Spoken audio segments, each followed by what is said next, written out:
하나님의 말씀은 고린도전서 7장 8절에서 14절까지입니다. 신약성경 270페이지입니다. 제가 읽습니다. 내가 혼인하지 아니한 자들과 및 과부들에게 이르노니 나와 같이 그냥 지내는 것이 좋으니라. 만일 절제할 수 없거든 혼인하라. 정욕이 불같이 타는 것보다 혼인하는 것이 나으니라. 혼인한 자들에게는 내가 명하노니 명하는 자는 내가 아니여 주시라. 여자는 남편에게서 갈리지 말고 만일 갈릴지라도 그냥 지내든지 다시 그 남편과 합하든지 하라. 남편도 아내를 버리지 말라. 그 남은 자들에게 내가 말하노니 이는 주의 명령이 아니라 만일 어떤 형제에게 믿지 아니한 아내가 있어 남편과 함께 살기를 좋아하거든 저를 버리지 말며 어떤 여자에게 믿지 아니한 남편이 있어 아내와 함께 살기를 좋아하거든 그 남편을 버리지 말라. 믿지 아니하는 남편이 아내로 인하여 거룩하게 되고 믿지 아니하는 아내가 남편으로 인하여 거룩하게 되나니 그렇지 아니하면 너희 자녀도 깨끗이 못하니라. 그러나 이제 거룩하니라. 아멘. 결혼이라는 것이 인간의 행복을 위해서 있는 것이 아니고 절제하기 위해 절제를 못하기 때문에 절제하지 못한다는 사실을 알려주기 위해서 결혼하라는 겁니다. 근데 결혼하지 못한 사람의 특징은 뭐냐? 절제할 수가 없다는 거예요. 정욕을 참을 수가 없었다는 표징이 되는 겁니다. 그렇다면 이 결혼조차도 하나님께서 지배하는 이 세상에 하나의 흔적이 되는 겁니다. 그럼 이 결혼이 절제 못해서 결혼을 해야 한다면 결혼하고도 절제 안 되는 거 어떻게 하죠? 결혼했는데 절제 안 되는 거. 2번 해야 됩니까? 3번까지 할까요? 7번까지 할까요? 1번에 7번 결혼할까요? 결혼 자체에 의미가 없다는 겁니다. 자식들에게 복음을 전달하는 기능으로 끝난다는 겁니다. 그리고 니는 결혼했든 안 했든 간에 사라져라. 없어져라. 오늘 본문 14절에 보면 아내도 거룩하고 남편도 거룩하는데 그 거룩을 그 결혼한 사람이 소지할 수가 없는 거예요. 왜냐하면 절제하지 못했기 때문에 결혼했다는 말은 결혼하지 않는 상태에서 개인은 절대로 절제할 수 없고 정욕을 이룰 수 없다는 이미 판정이 나버린 상태예요. 여기 10절에 보면 혼인한 자에게는 내가 명하노니 명하는 자가 내가 아니여 주시라 라고 해서 예수님의 명령의 차원에서 이야기하는 것은 남자와 여자를 혼인하거든 남자 보지 말고 여자 보지 말고 주나 봐라 뜻이에요. 그 주의 명령이에요. 그런데 뒤에 나와보면 12절에 보면 그 남은 자에게 하노니 이는 주의 명령이 아니라고 이야기하는 그 언급하는 그런 차원의 이야기가 뭐냐 하면 믿지 않는 사람이 그냥 붙어 살기를 원하거든 봐줘라 이 말입니다. 예, 봐줘라.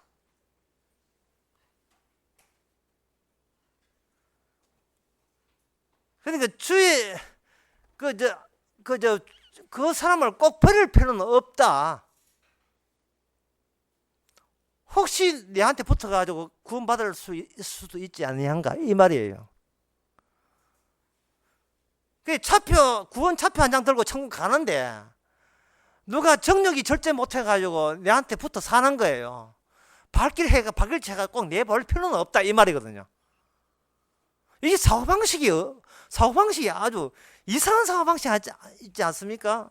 우리가 하는 결혼이라 하는 것은 나의 영원한 행복을 영원히 유지하기 위해서 결혼하거든요. 보통 모든 드라마의 끝은 결혼으로 끝나는 겁니다. 우연곡절은 그냥 결혼하면 그 행복 시작, 결혼 불행 끝이에요. 그러나 주의 명령 그게 아니고 이것이 결혼하는 것이 임시적이고 한시적인 취직처럼 그렇게 생각하는 거예요. 혹시 너의 정욕과 욕정으로 인하여 복음이 가리워질까 봐 나는 그게 더 걱정된다는 겁니다. 그러니까 일단 결혼했거든 자식 생길 테니까 그 자식한테 복음 전파하면서 아빠 엄마는 소리 없이 사라진다.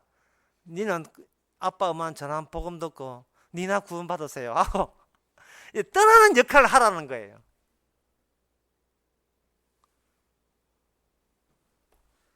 그래서 여기 그 11절에 보면 만일 갈릴지라도 그냥 지내든지 그 남편과 화합하든지 하라. 남편도 아내를 버리지 말라 이렇게 되어 있거든요.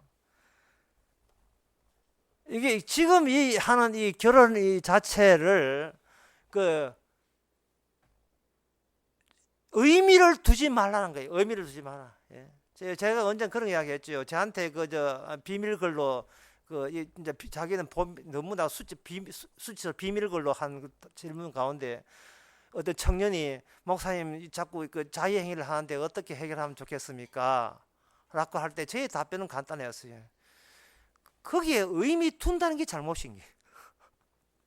그게 의미를 둔다는 것은 자유행위하지 않는 나 자신을 자기가 멋있게 보겠다는 그 자체가 지금 시선이 주님한테 떠나버린 거예요. 그 뭐냐, 죄가 뭐냐, 악이 뭐냐 하면 주님한테 눈 돌리는 게 악이고 주님이 상관없다고 하는데 심각한 의미를 두는 것 자체가 그게 죄가 되는 겁니다. 주님께서는 결혼에 의미 두지 않는데 지가 그 결혼에 대해서 의미를 둔다는 것 자체가 이게 죄가 되는 거예요. 그러면 결혼 필요 없습니까? 필요하지. 왜 필요합니까? 네가 그 정욕을 절제 못해가지고 이리저리 바람이나 펴고 다니면 이게 남한테 민폐를 끼치니까 결혼하게 되면 이것이 아주 없어지는 않지만 좀 줄어들 게 아니겠는가. 뒤에 바가지를 끌고 살고 뭐 가성제는 폐지되었습니다만은 나중에 재산 커들 나가 자기가 손해가 되니까 그것이 하나의 제어 수단이 되어가지고 좀 남한테 폐를 덜 끼칠 게 아니냐.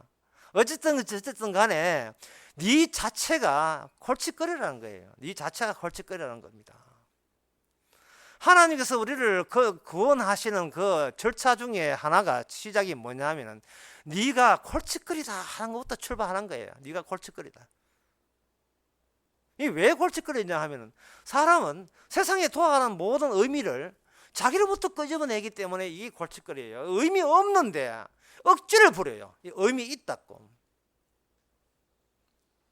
그래서 주님께서는 말씀을 복음을 통해서 우리 속에 있는 나한테 의미를 부여하는 모든 것, 내 사업체에, 내 직장에, 내 가정에, 내 자식 공부에, 내 앞길에, 내 출세에, 내 결혼에, 거기다가 의미를 두는 그 귀신, 잠시만요, 귀신 떼시고 가실게요. 그래서 찾아오는 거예요. 그 귀신, 그걸 떼시는 거예요. 그걸 떼고자 하는 겁니다. 그게 교회 나온다고 해결될까요? 그게 성경 공부하고 해결될까요? 어느 구석, 어느 현장에, 어느 자리에도 하나님의 그러한 자기 없는 곳이 없는데 교회 나온다고 신앙생활 한다고 그게 복음생활일까요? 아닙니다. 그래서 이 고린도서 7장에 보면 바로 결혼 문제 깊숙이 우리가 우리의 의미를 소복이 담아있는 그 중심을 향하여 가차없이 주님께서는 복음을 전해 주의 명령이 쳐들어오는 겁니다. 주의 명령이 쳐들어오는 거예요. 마태복음 11장 12절에 보면 이런 말씀이 있습니다. 흔히들 신학자들은 이걸 난해 구절을 하는데 글쎄 그 난한지 아닌지 봅시다. 천국에서는 극히 작은 자라도 저보다 크니라라고 되어 있고 12절에 보면 세례 요한 때부터 지금까지 천국은 침노를 당하나니 침노하는 자가 빼앗느니라. 여기서 예수님께서는 천국 개념을 두 개로 나누었습니다. 인간들이 생각하는 천국, 그리고 실제로 그 천국에 의해서 감추어진 진짜 천국. 이제는 세례요한부터 와서 감추어진 천국이 인간들이 흔히 하는 천국이라는 것에 그걸 공격하고 침격하고 침투해서 파괴시켜서 그 파괴된 자는 진짜 천국에 접하게 될 것이다. 그런 내용이에요. 세례요한 때부터 세례요한이 입만 띄면 공격했어요. 입만 띄면 도끼 이야기 했고 아주 심판 이야기 했습니다. 사람 듣기 싫어했죠. 그런데 인간이 만드는 천국은 뭐냐? 인간이 만드는 천국은 자기한테 의미를 꼬깃꼬깃 담아놓은 의미를 확장시키는 것을 삭강시켜 놓고 그걸 천국이라고 하는 겁니다. 평소에 내가 내 중심으로 즐거워하던 그 고라한 세상을 강제로 이걸 확대시켜서 아마 천국도 이렇게 이처럼 나 중심으로 돌아갈 걸 이렇게 지 마음대로 생각해놓은 이걸 천국이라고 하는 겁니다. 천국 아파트가 맨션 아파트 있고 그 장례식장에 가면 목사들 하는 이야기가 그거거든요. 죽어도 맨션 아파트 있습니다. 어디 맨션 못 살아서 뭐 화나네. 그런 이야기 한다는 말이 이 땅에서 니밖에 모르죠. 천국 가도 니밖에 모르는 세상에 삽니다. 라고 하는 식으로 천국을 엉터리까지 소개하는 거예요.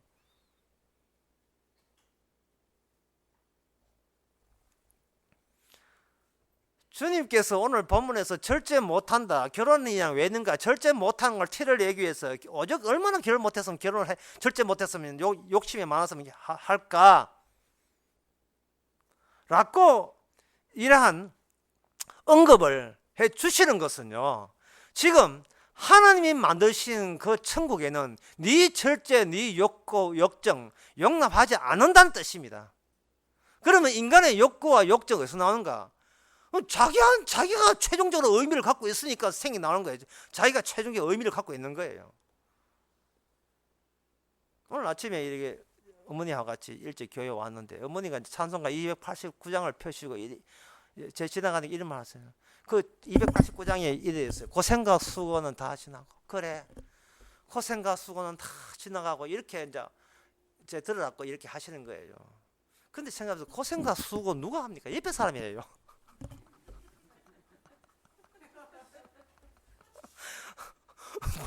세상에 편한 팔자예요. 세상에 다 도와주지 잠만 주고 그저 먹고 지내시면 하면 되는데 고생과 수고.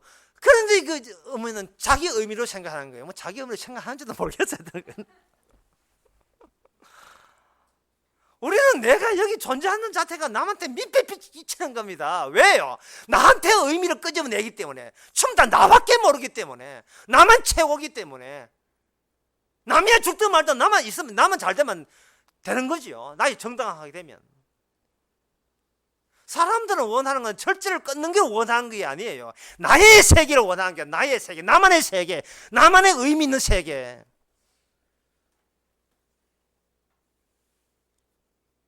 프로야구가 10팀이 있어요. 그 중에 자기가 좋아하는 팀이 따로 있어요. 그래서 천국 가면 프로야구가 없어요. 자기 팀만 응원하면 완전 개판돼 버립니다. 천국이 완전 개판돼 버려요. 우리 이제 개판 같은 생각을 그만해야 되지 않습니까? 왜 자기 편, 자기 좋아하는 팀, 자기 사랑하는 자식, 손자, 그 가족, 왜 그것만 챙기는가? 그것이 나의 자유, 나의 선택, 이것을 절대화하기 때문에, 거기다 절대적인 의미를 부여하기 때문에 그런 겁니다.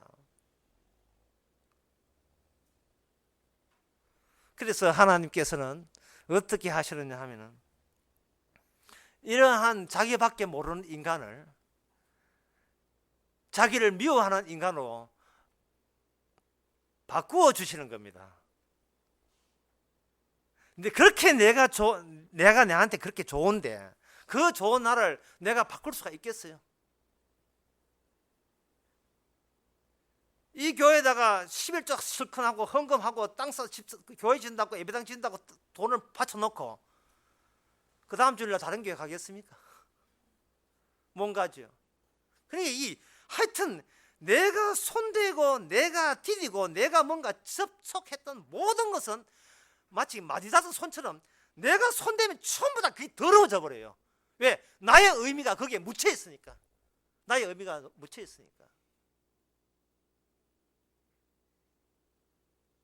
이 동화에 꼭 나오죠. 손대면 전부 다 금으로 황금으로 변한 게 있죠. 음식이 배고파서 음식 먹는데 음식을 먹으니까 딱 굳어져, 금에다 굳어지는데 금을 어떻게 먹습니까? 금 좋아하다가 완전 굶어 죽게 된 그런 동화가 있잖아요. 서양의 동화가. 우리는 내 의무부터 시작하기 때문에 누가 만나든 친구를 만나든 동창을 만나든 교인들을 만나든 내가 만나돼야 하면 전부 다 저쪽은 다 내 때문에 피 다 입게 돼 있어요. 서로가 서로는 긴 창을 갖고 찌르게 쳐서 가스를 갖고 있어요. 이거 해결 안 됩니다.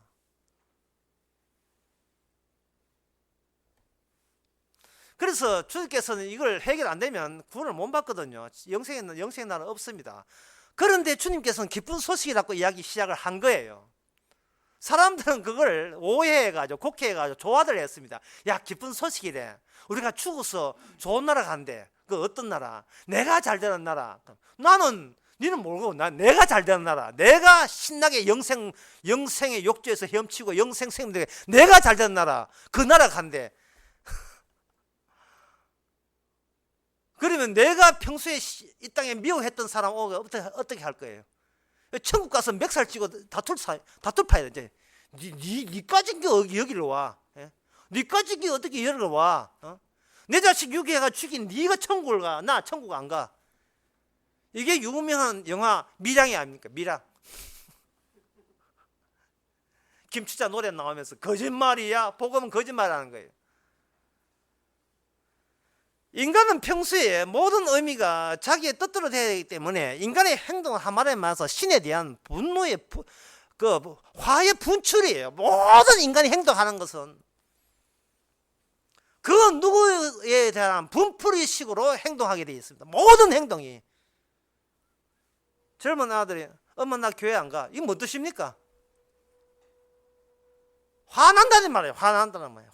이 세상의 모든 것이 화난다는 뜻이에요. 교회 나오다 마찬가지. 교회 나와서 본격적으로 화낼 수도 있어요. 기도와 철학 이런 걸 금식으로. 금식한다는 건 뭐예요? 지금 시위하는 거, 시위하는 거. 그 불교식으로 하면 삼보일배하는. 삼보일배 맞죠? 3번 걷고 1번 절하는 식으로. 이렇게 내가 열심히 내도 내 뜻 안 해줄 거예요. 신이시여. 이리 나와요. 뭐 신에게 뭐 한번 해보겠다는 거예요. 예? 난데없이 헌금을 많이 한다. 이거는 신의 앞에 한번 해보겠다는 거예요. 내 돈 받아 먹고 잘 되는지 한번 보겠다. 30, 60배, 100배 되는지 한번 내가 시험해보겠다는 거예요. 누가 누굴 시험하는지요? 모든 일거수일투족가 아침에 눈만 뜨고 해질 때까지 심지어 꿈속까지 인간은 신에 대한 분노의 분출 그 외에는 아무것도 아니에요. 성경 공부를 하든 뭐든 마찬가지입니다. 앵그리 마음이 화내고 있어요. 화내고 있어요. 하나님께서는 이런 인간을 구원을 해내십니다. 기가 막혀요. 그래서 차오로 봐서 뒤돌아봐서 기쁜 소식이에요. 안 되는데 되게 하셔요. 안 되는 걸 되게 하십니다. 제가 울산 공부에서 그 방법을 수몰이라고 했는데 수몰을 하는 건 수몰 지역을 말합니다. 소양강 댐이나 이거 안동댐 보면 찾아가 보면 그 옛날에 마을이 있잖아요. 그 마을이 이제 물이 차가 댐에 한 물이 차 가지고 수몰되잖아요.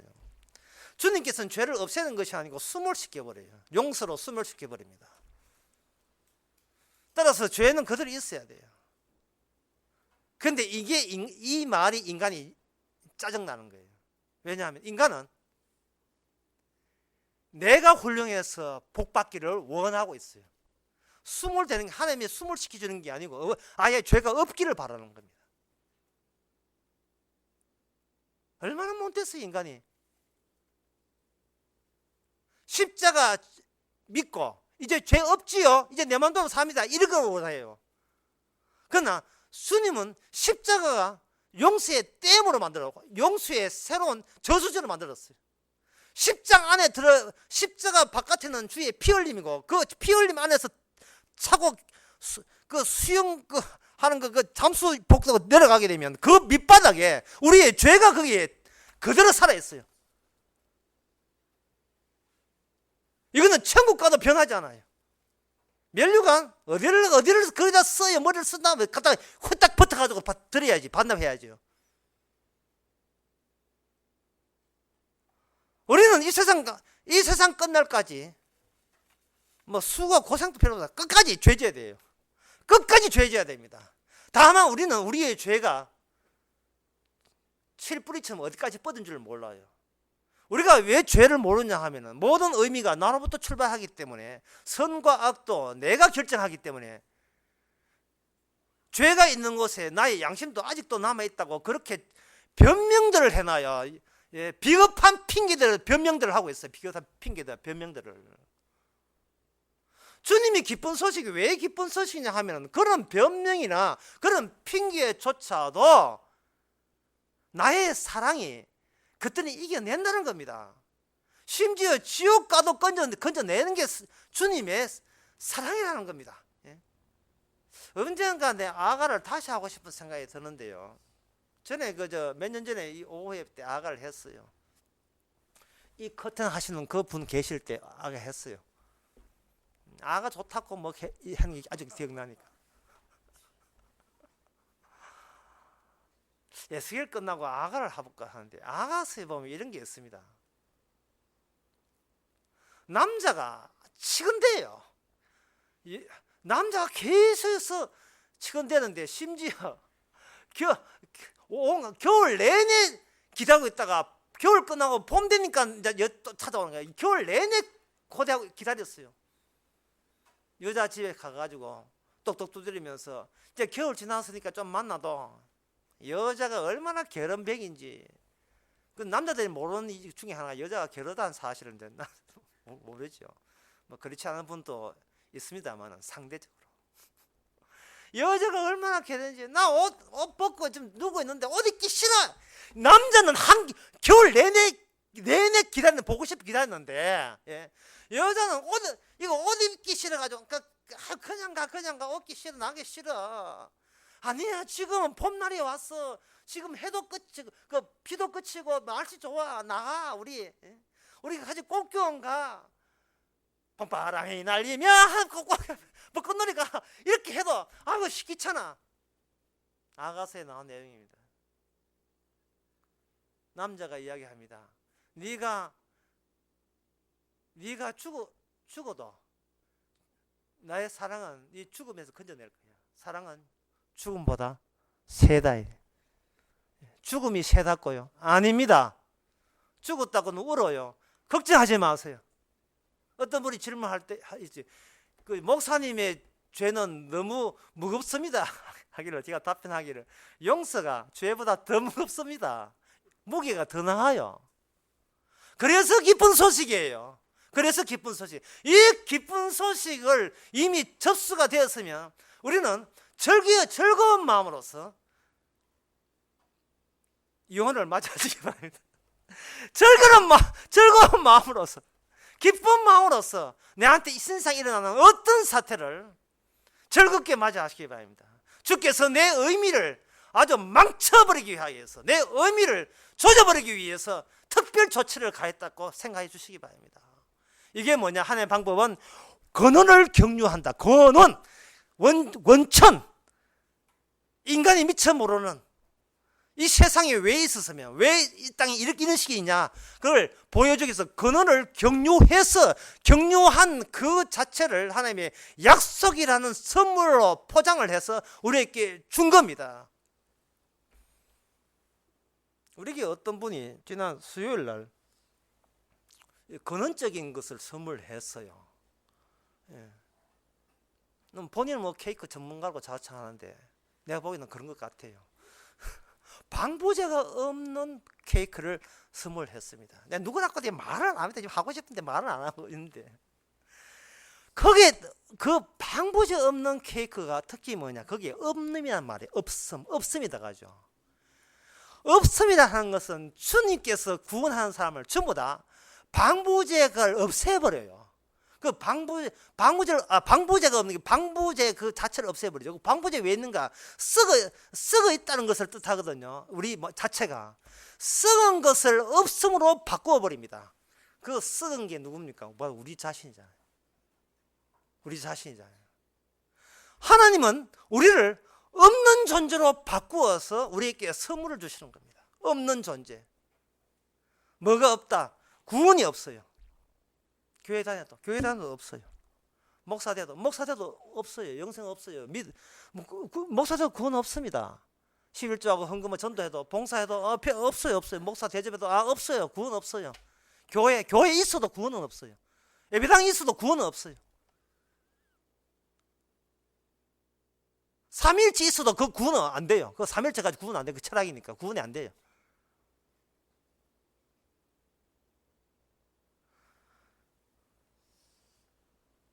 우리한테는 구원이 없음을 분명히 일러줍니다. 구원이 일러주고는 말미암아 바로 영생이 없음을 일러주고는 말미암아 영생 없는 현실을 우리로 하여금 생생하게 절감하도록 조치를 해주시죠. 이게 권한이 우리에게 찾아오는 증거입니다. 작업이에요. 이런 작업을 하시는 거예요. 내가 나에게 의미를 둡니다. 하지만 복음 앞에서는 이것이 제자리 뛰기예요. 뭐 서울 살다가 뭐 어디 가다가 필리핀 가다가 인도네시아 살다가 뭐 어디 독일 가다가 온 천지를 타고 뭐 호주가 뉴질랜드 갔다가 다시 한국 갔다가 또 갔다가 옛날 해도 주님 보시기는 제자리 뛰기였습니다. 아무것도 뭐 간 데도 없어요. 갈 곳도 없고 우리가 의미 있다. 하나님이 이거는 애썼습니다 하는 것을 아예 없애버립니다. 없애버리는 방법이 뭐냐? 그게 종말이 우리에게 덮치는 거예요. 마지막 때가 덮치는 겁니다. 마지막 때가 덮쳐버리면 우리는 그 앞에서 우왕좌왕합니다. 마치 그 쥐 한 4마리 시험적으로 쥐 한 4마리 놓고 거기다가 하는 큰 사자나 개나 이런 걸 멧돼지나 그걸 놓게 되면 얘들은 우왕좌왕 어쩔 줄 모르죠. 당황스럽죠. 그런 조치를 하나님이 구원할 자에게 그런 조치를 해버려요. 그렇게 어떤 강력한 종말에 모든 의미가 소멸되는 종말에 오게 되게 되면 인간은 엉축이 돼요. 그렇다면 나는 어떻게 구원받아? 나는 뭐 어떤 수로 구원받지? 어떻게 몰리게 되고 어떻게 할 대책 같은 것이 이게 내놓을 대책이 전부 다 절망적으로 끝나버립니다. 정신세계에 혼돈이 와요. 어떻게 할 줄을 모릅니다.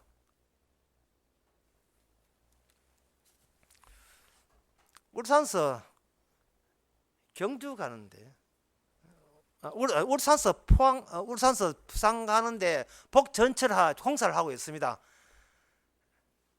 그죠? 옹곡 터널 공사를 하는데 옹곡 터널 공사를 거기 하는데요. 그 근처에 개를 훈련시키고 사육해서 훈련시키는 개 사육자가 있었던 모양입니다. 근데 그 터널 공사하면서 사람들은 그걸 못 느끼죠. 터널 공사하는 게 500 있는데 이렇게 그들은 나름대로 조심해서 소리 안 나도록 한다고 하지만 개는 민감하잖아요. 개들이 밤중에 잠을 자지 않고 스르를 물어 뜯고 난리가 무려 56마리 죽었어요. 100마리 중에 50마리 죽었어요. 이제는 다 죽을 판이에요. 이제는. 왜냐하면 그 터널 공사에 굉장히 민감해가지고 자기 개들끼리 예민해져가지고 스트레스 받아가지고 어쩔 줄을 모르는 거예요. 바로 하나님께서는 이 말씀을 가지고 우리를 개 취급해서 이 말씀을 가지고 종말의 공사를 벌였다는 것을 우리에게 알려주는 겁니다. 한번 우리도 실험해 볼까요? 8절을 보겠습니다. 같이 한번 실험해 봅시다. 내가 혼인하지 않은 자애들과 및 과부에게 이르노니 나와 같이 그냥 지내라. 벌써 지금 이제 벌써 팔 떨리지 않습니까? 예? 혼자 지내면 내 행복은 남은 행복 어떻게 한다고요? 갑자기 예민하고 민감해지지요. 내만 그런가? 옛날에 과거에 잘 나갔던 그 자존심을 어디서 회복하고 남은 인생을 어떻게 보상하고 보란듯이 더 잘 쓰고 제발 20세까지 결혼해가지고 보란듯이 해야 되지 않습니까? 드라마는 어떻게 결혼한 여자를 왜 그렇게 총각들이 좋아하는지 그 제발 사람들이 그렇게 좋아하는지 그게 뭐냐 신데렐라 꿈이잖아. 그게 여자의 로망 같아요. 첫 번째는 실패해도 30파이다. 세 번째는 성공했다. 보란듯이 복수하고 예? 전당에 복사하듯이.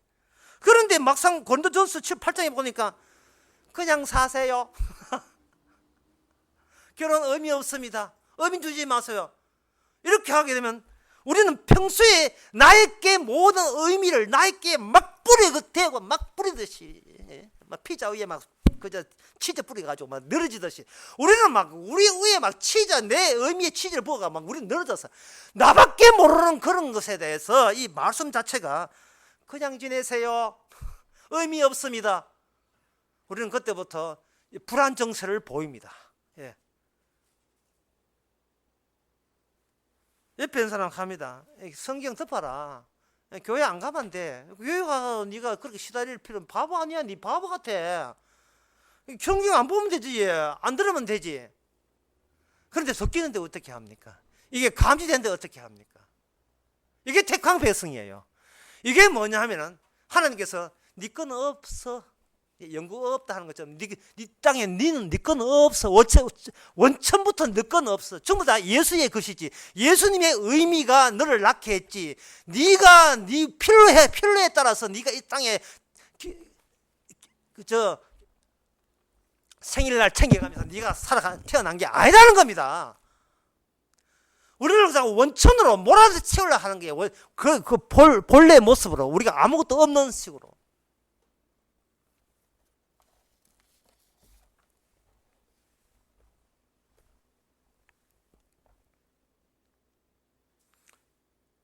그러면 여기에 대해서 또 대비가 있어요. 소위 종교 행위하는 대비가 뭐냐면, 하나님이요, 이렇게 하나님 뜻이 오니 내가 수용은 하겠습니다만 앞으로 교회 열심히 충성 봉사하고 목사 섬기고 선교 헌금 내고 헌금 꼬박꼬박 다 해서 어서 내가 옛날에 좋았던 그 시절도 빨리 보상받기 회복되기를 원합니다. 심지어 교회 이름도 회복교회가 한두 개가 아니거든요. 회복교회라는 말 자체가 뭡니까? 나의 잃었던 의미를, 그 잃었던 의미를 되찾겠다는 의미가 강렬해요. 그 욕구가, 욕망이 강렬하게 그걸 긍정하게 버리는 겁니다. 이름 자체가 아주 수상히 짝이 없어요. 뭘 회복해? 그냥 망하지 뭘 회복합니까? 이게 뭐냐 하면 그게 방법이 되죠. 기도하고 열심히 하고 뭐 어떻게 하고. 그러나 그러면 그럴수록요, 이것은 주의 복음을 더 훼손하고 방해하는 짓이 되는 겁니다. 그런 짓 하면 안 돼요. 열심히 봉사하고 예배 꼭 참석해서 노리는 게 뭔데? 뭘 노리는데? 뭐를 원하는데? 개인적인 사적인 명예회복이잖아요.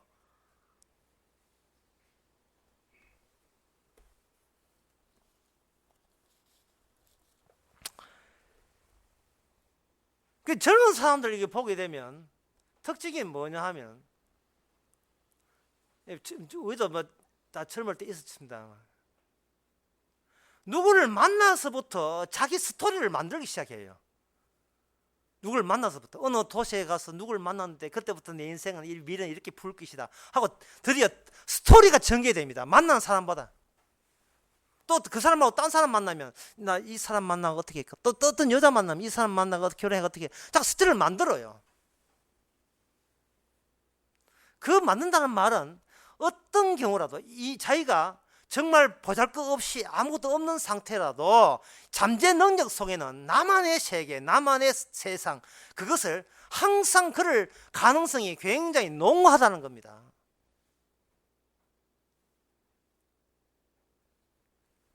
그런데 오늘 아까도 이야기했지만 오늘 고린도전서 7장 8절에서 보게 되면 주님께서는 지금 교회를 이렇게 하라는 말이 아니고 우리 실생활, 일상생활 속에 침투해버려요. 말씀으로. 그냥 지내라. 의미 없다.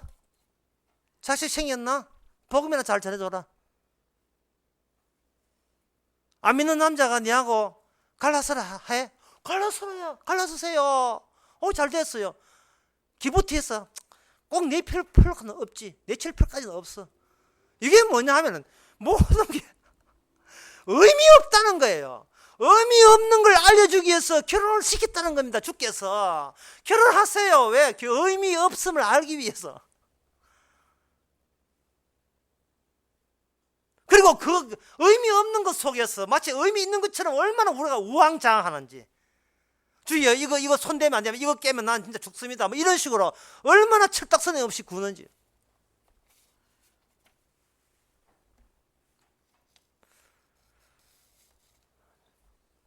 주님께 뜻은 이렇습니다. 이 세상이라 하는 것은 의도적으로 죄를 만들어내는 공장으로 삼았습니다. 우리한테 압박을 가해요. 제가 그 옛날에 봤던 재밌게 봤던 언더시즈 2라는 영화에 보게 되면 주인공이 범인들이 탈취한 기관차 속에 함께 이렇게 놀러 가다가 범인들이 그 기관차를 탈취했어요. 그 인질을 잡았습니다. 주인공은 한때 잘 나가던 테러 진압하는 훌륭한 영웅이거든요. 그래서 영화는 이제 그 테러 집단을 다 체포하고 인질들 다 풀어서 해방시키는 이제 그 내용인데, 그 방법은 간단해요. 기관차에서 지붕을 뚫고 올라와서 헬리콥터를 만나서 작업을 하는 겁니다. 지금 우리가 의미라는 게요, 나의 의미가, 나의 기껏 나의 의미라는 것이 좀 몸되면 이 의미를 위해서 새로운 종교적으로 기도하고 열심히 성경 보고 하나님의 거룩한 행동 다 하고 경건했어, 그렇게 했어 내가 갖고 싶었던 의미를 다시 가지고 오는, 그런데 의미를 두거든. 그렇게 우리는 기관차에서 벗어날 줄 몰라요. 이 세상이라는 의미에서 한 번도 벗어난다는 생각을 못하고 있습니다. 그게 안 되니까 교회 다니면서 기도하면서 어떻게 해결해볼까, 내 인생 스토리가 끊어졌으니까 아주 멋들어지긴 그런 해피엔드로 다시 이어져 볼까, 예를 듭니다. 그런데 주님께서는 뭐냐, 그 기관초에서 빠져나오라, 지붕 뚫고 빠져나오면 거기에 헬기가 준비되어 있어요. 그 방법을 우리 예수님께서 먼저 시범적으로 보여줬습니다. 시범적으로. 주님은 분명히 실패자예요. 패배자입니다. 사형수입니다. 모든 사람이 다 그를 싫어해요. 그 싫어하시는 하는 그것으로 인하여 기관차 바깥으로 나가게 되었고, 그 기관차 바깥이 무슨 세계냐 하면은 바로 주님의 의미가 포함되어 있는 세계입니다. 나중에 구원받고 난 뒤에, 우리가 구원받고 난 뒤에 다시 보게 되면 내가 이기보려고, 살아보려고, 의미를 회복해보려고, 남한테 안 찔렸고, 남한테 빨리 어떻게 인생 살아 애썼던 그것이 하나의 안동댐 밑에 있는 수몰 지역에 옛날 옛 생활, 옛 의미, 옛 자아, 그것이 제자리에 뛰게 한 것에 불과한 거였어요.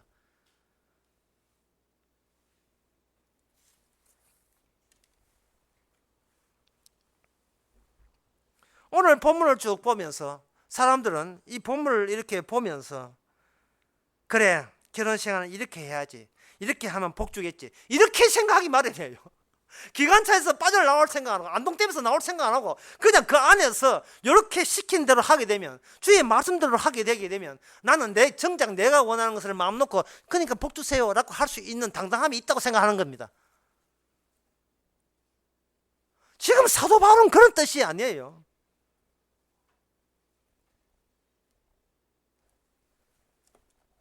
의미 없는데 너희들이 자꾸 의미 있다고 하니까, 그렇다면 내가 너 의미 있는 곳으로, 그곳에 내가 복음 가지고 가겠다는 겁니다. 가서 너희들을 이 의미 없는 곳에서 진짜 이 세상에 의미 있는 곳으로 빼내는 작업을 하시는 거예요. 자, 그 과정을 창세기 3장 4장에 보면 나와 있습니다. 처음에 인간이 죄라는 것을 몰랐죠. 인간은 아담과 하와를 죄를 몰랐습니다. 몰랐어요. 모르고 다만 죄 지었다는 것이 뭔가 낌새가 이상해. 그걸 수치심이라고 합니다. 처음에는 이 죄는 뭔지를 모르고 그냥 수치스럽다, 이 정도, 기분 별로 안 좋다, 기분이 찜찜하네, 이 정도로 죄가 시작되었습니다. 그러다가 창세기 4장에 보면 죄가 본격적으로 나옵니다. 가인이 예미한 동생 아벨을 죽임으로 말미암아 피해자가 발생되었습니다. 나로 인한 피해자가 발생될 때 그게 바로 죄였어요. 그게 바로 죄였습니다. 아까 제가 했죠. 인간의 모든 행동은 누구에 대한 알 수 없는 분노의 분출이라고요. 나의 의미를 가로막는 것은 다 죽여버린다. 나의 의미를 훼손하는 것은 반드시 내 손에서 복수당할 거야.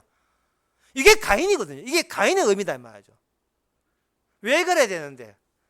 그거는 본인도 몰라요. 그 인간은요, 지가 생각하는 게 아니에요. 생각되어져요. 왜 그런 생각되어진지 본인도 몰라요. 잠시만요, 귀신 떼어놓고 가실게요. 지금 귀신이 우리를 지배하고 있으니까, 그걸 창세기 4장에서는 죄가 엎드렸다가 너를 덮치니까 주께서는 그것을 떼어놓고 가시는 거예요. 그 귀신, 그 죄라는 것이 내 손으로 다룰 문제가 아니에요. 우리는 그게 본성이에요. 죄는 본성입니다. 태어날 때부터 나밖에 모르는 게 그게 본성이에요. 근본적인 문제는 생존 문제예요. 힘든 문제입니다. 그러나 그보다 더 큰 문제는 뭐냐? 생존 문제가 아니었습니다. 하나님께서 가인에게 벌을 내리는데 죽이는 게 아니에요. 죽인다는 것은 그 죄에 합당한 벌에 적당치 합치하지 않아요. 진짜 그 지가 지은 죄를 죄답게 합치하려면 가인은 고립되는 벌을 받습니다. 갇혀있는 벌을 받아요. 그 벌에 온 아담이 다 벌을 받고 있습니다. 진짜 죄는 뭐냐? 지옥에서 몸 빠져나오는 것이 바로 벌입니다. 그 안에서 너의 의미를 찾다가 영원토록 의미에 충족하지 못한 결핍된 부분 가지고 네가 한번 영원토록 괴로워해봐라. 그게 지옥이에요. 지옥 같은 부자는 평소에 물을 먹던, 이 땅에서 물 먹던 습관 때문에 지옥 가도 물 한 방울 달라고 요청합니다. 줄 수 없습니다. 그렇다면 그 지옥 간 부자한테는 물 없는 것이 영원토록 10년 아니 20년 영원토록 물 없는 결핍에 시달리게 될 거예요. 갇혀 있습니다. 자기의 주께 주신 벌에서 못 빠져나와요. 아담이 벌 받았고 가인이 벌 받았습니다. 목사님, 우리는 이렇게 왜 욕심이 많습니까? 벌 받고 있는 중입니다. 왜 남은 챙깁니까? 니만 챙기죠. 고립되었습니다. 그게 벌입니다. 사람은 밥 없이는 살아도 내 말 들어주는, 내 말하고 이야기 들어주는 사람 없으면 사람은 살 수가 없어요. 왜 가족이 죽으면 아픕니까? 같이 이야기했던 사람이 날아가 버렸어요. 내 의미가 날아가 버렸어요. 못 사는 겁니다. 주님께서는 바로 이 땅을 지옥으로 만들어서 들어도 못 알아듣고 보기도 못 알아보는 그러한 단어와 개념을 주님 입에서 복음을 통해서 쏟아내기 시작한 거예요. 사람들은 우왕좌왕합니다. 죽여라, 예수 죽여라, 무슨 말인지 못 알아듣겠다. 그것은 예수 복음을 믿는 사람 오늘날 똑같은 팔자입니다. 예, 교회 내에서 복음 전해도 교회가 못 알아듣고 옆 사람한테 들어도 못 알아듣고. 목사님, 그럴 때 어떻게 합니까? 말 안 하면 돼요. 간단해요. 괜히 사서 고생하지 마세요. 못 알아듣는 사람이 복음 전하지 마세요. 때가 줄 때, 때가 주거든 그때 복음을 전하고 줘봐야 못 알아듣습니다. 왜? 갇혀 있으니까. 그건 자기 의미에 갇혀 있어요. 엄마, 그 말씀 들으면 그럼 내 취직 잘 되나? 이런 이야기 이렇게 나온다니까. 아빠, 그 말씀 하면 내가 그러면 좋은 남편만 결혼하나? 이래 나온다니까요. 집안, 자기 스토리밖에 몰라요. 자기 의미밖에 몰라요. 우리도 그랬으니까. 그러니까 우리 그 아비의 그 자식이니까. 가정 자체가 이게 갇혀 있는 거예요. 서로의 의미가 모아서 가정이 되고, 가정 내에서 서로 갇혀 있는 겁니다. 팥뿌리까지 산다고요. 참, 머리카락이 파뿌리 떠서 산다고. 주께서는 그렇게 할 필요 없다는, 그게 얽매이지 말라는 거예요. 그냥 임시직. 계약직이에요.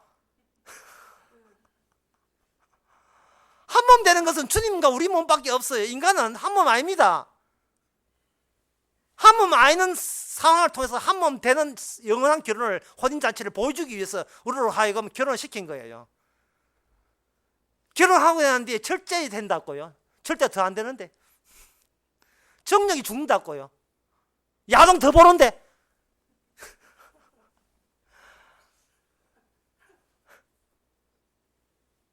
말씀이 올 때 우리는 여기서 뭔가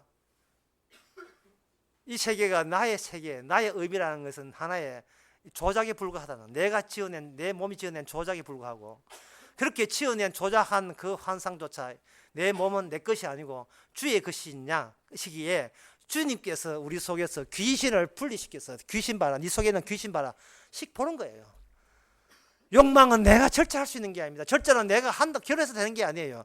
절제는 따로 놓습니다. 절제가 나한테 명령을 하고 욕망이 나에게 명령을 하는 거예요. 새로운 욕구가, 새로운 탐심이 보는 순간 그 탐심이 나에게 명령을 합니다. 백화점 옷 사라, 신상이다. 홈쇼핑에 나와서 벽옷 사라. 갖다 줄 모르고 사가지고 나한테 물지도 못하고. 갱년기 여성한테 좋다. 우리는 새로운 환경을 주님의 부여받아서 없는 죄가, 스물된 죄가 다시 주여 이것까지 스물되었던가요? 그래, 그거 다시 용서했다. 그게 주의 사랑이다. 여러분, 주의 사랑 앞에서 즐기세요. 이 참 위험한 겁니다만 여러분의 죄를 즐기란 말이고 죄가 발굴되는 것에 대해서 즐기세요. 그거 다 주께서 주신 조침이다. 이미 구원받은 자의 넉넉함이고 여유예요. 이미 구원받은 자는 자기의 지은 죄에 민감하지만 그 민감이 주님의 몰랐던 주의 사랑의 풍요함을 증거하기 위해서 주께서 나를 가지고 주님이 스스로 자기 영광 받기 위해서 주께서 우리를 이렇게 아주 되지도 않는 어설픈 인생이지만 주께서는 귀하게 사용한다는 것을 잊지 마시기 바랍니다. 기도하겠습니다. 하나님 아버지, 내 인생 행복하면 그게 우리 소망 들어준 줄 알았습니다. 그러나 잠시 가는 것. 내 때문에 얼마나 많은 사람이 수고를 했지만 우리는 내 수고밖에 모르는 사적인 인간. 이것마저 죄라면 그 죄마저 용서 안에서 다시 밝혀지게 하는 즐거움을 하나님이 허락해 주시옵소서. 예수님의 이름으로 기도합나이다. 아멘.